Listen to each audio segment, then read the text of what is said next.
Hello everyone, this is Spoiler Lab, and today we will talk about the psychological thriller from the year 2000 called The Cell.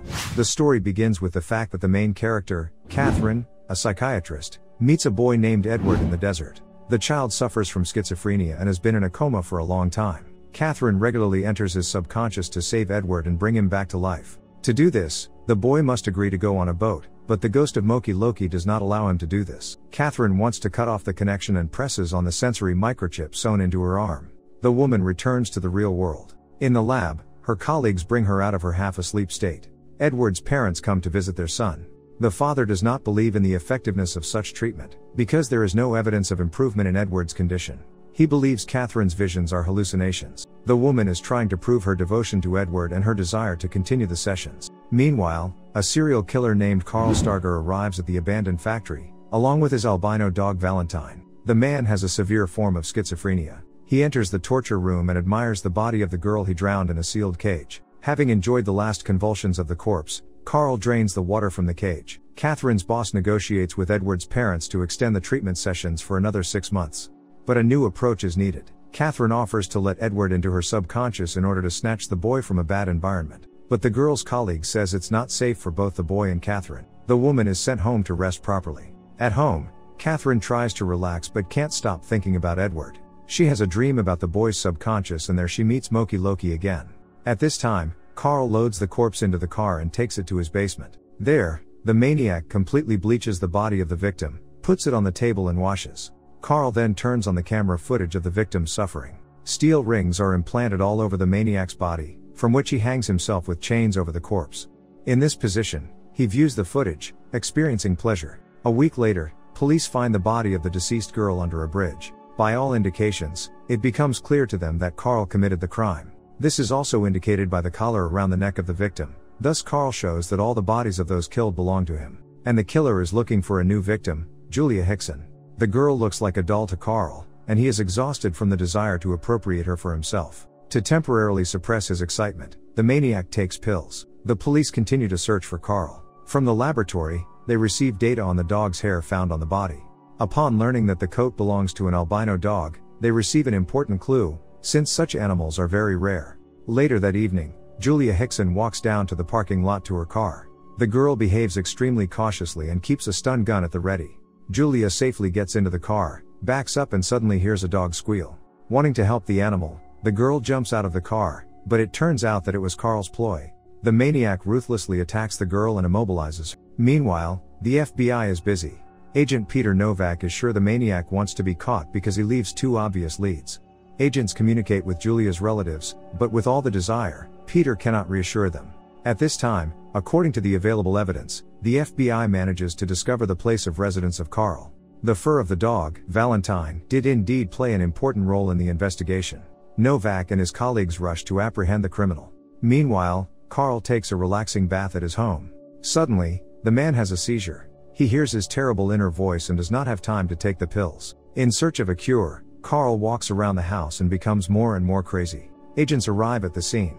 The capture group is well prepared. They break into the maniac's house and find Carl unconscious. Julia is not in the house, but in the basement. Agents find many dolls with mutilated bodies, chains, a mysterious logo carver, as well as a video of the torment of Carl's previous victim in a water cell. The maniac also managed to put Julia in a cage, but the FBI still has time to save the girl, since the water fills the cell gradually over 40 hours. In the hospital, it turns out that the maniac has a rare form of schizophrenia, Wallen's disease. The doctor explains that Carl seems to be dreaming and never wakes up.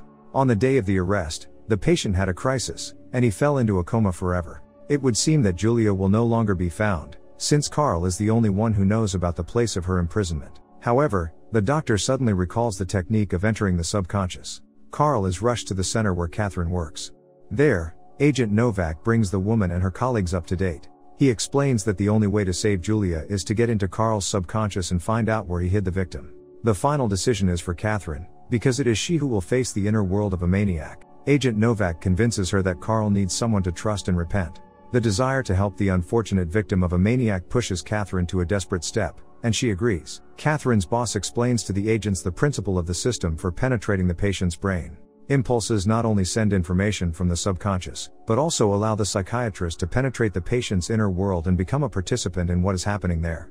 The boss also talks about Catherine's sensitivity, her special approach to patients, and her sincere desire to help. Catherine is transported into Carl's sick subconscious. There she observes a strange scene of baptism in the river. Then the woman begins to wander through the corridors of the patient's brain, and notices the blood spilled everywhere. Catherine finds Carl, as a boy, in the brightest room next to the horse. The girl is affectionate to the child, she tries to make friends with him, but Carl is clearly scared. Suddenly, the boy pushes her away from the horse, and a second later the animal is cut by huge knives. Catherine fearlessly follows the boy and finds herself in a room where Carl has gathered his mutilated victims in cages. Finally, Catherine meets with the dark essence of Carl, the perverted king who sits on the throne. Not wanting to face pure evil, Catherine returns to the real world. She is scared and does not want to plunge into Carl's subconscious again. Catherine's boss explains to Novak the dangers of the experiment. If Catherine believes in the terrible reality of the world of a maniac, she will also fall into a coma or die. Meanwhile, water is already starting to flow into Julia's cage, which means that they need to hurry up with her search. Catherine tells Novak that Carl is very difficult to work with, as the Dark King in his mind is much stronger than the defenseless boy. But the only way to find out where Julia is to get to the boy Carl. Novak is confident that a child who has experienced even the most terrible abuse can still grow into a person who will never harm any living being. After thinking about it, Catherine agrees to continue the sessions with the maniac. She asks to bring Valentine to the laboratory in order to set Carl in a more peaceful way. Once again in Carl's subconscious, Catherine calls Valentine to her. It really helps to make the world of the maniac less aggressive. The woman makes contact with the boy Carl and gives him a small mirror. With it, Carl will be able to let out sunbeams if he wants to call Catherine. At the same time, she accidentally breaks a plate. Carl's father comes and begins to severely beat and humiliate his son in every possible way. Because Carl plays with dolls, his father hammers him with an iron. Catherine cannot help the child in any way and watches from the pantry. Further, the maniac's subconscious shows Catherine his first victim.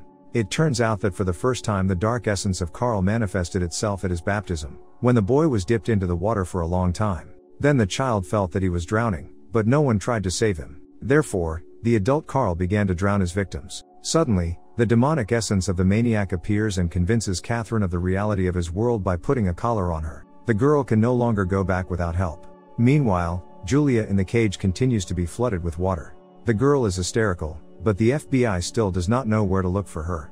Agent Novak decides to rescue Catherine from the maniac's subconscious. To do this, he himself enters the mind of Carl. Peter follows the sunbeam and thus finds Catherine. The cruel king awakened a dark essence in her. She no longer wants to listen to Peter and return to reality. Carl the pervert immediately appears and begins to torment Peter, applying medieval torture to the man. Looking at what is happening, Catherine smiles maliciously and is in no hurry to save him. However, the man manages to awaken Catherine with a reminder of her brother, who was in a coma for 6 months until he died. The awakened woman pierces the maniac with a knife, and he disappears with a wild cry. Peter and Catherine finally meet the boy Carl, who refuses to tell where Julia is hidden. However, Novak notices strange symbols that he has already seen in the maniac's basement in the real world. These symbols and the Carver logo become a new clue in the search for Julia. Peter convinces Catherine to urgently return to real life, but the woman resists and promises Carl to return to him. In reality, Novak tries to find out everything about the Carver company as soon as possible and urgently flies in search of Julia. Meanwhile, Catherine locks herself in the lab and initiates Carl's insertion into her mind on her own to get the job done. The inner world of Catherine is strikingly different from the imagination of a maniac. Carl feels better and freer here, so he indulges in revelations about his childhood and his father's cruelty. The boy hints to Catherine that he must be drowned, only this will help to kill the Dark King.